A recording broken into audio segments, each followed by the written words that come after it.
আচ্ছা এবার মুম্বাই হয় নাই, এবার হচ্ছে দিল্লি।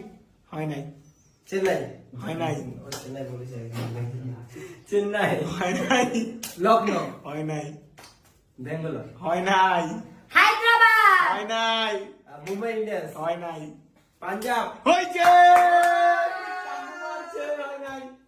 কাকু পারছে কাকু পারছে তার মানে আমি জিরো। এবারে আমি সত্যি বলে দেবো কি হবে কি না হবে। এবারে আমার ওই 500 টাকাটা চাই আমি সত্যি বলে দেবো সত্যি বলতে দেবে। এই যে কি জানো এটা হচ্ছে পাঞ্জাব। ফোট, এটা হচ্ছে হায়দ্রাবাদ হয় নাই। এবার চেন্নাই sure। ইয়ে! একদম হেলিকপ্টার শট হবে। দেখো দেখো সত্যি কথা বলতে আমি দেখেছিলাম এটা হলুদ ছিল মানে আমি ইচ্ছে করে বলিনি চেন্নাই।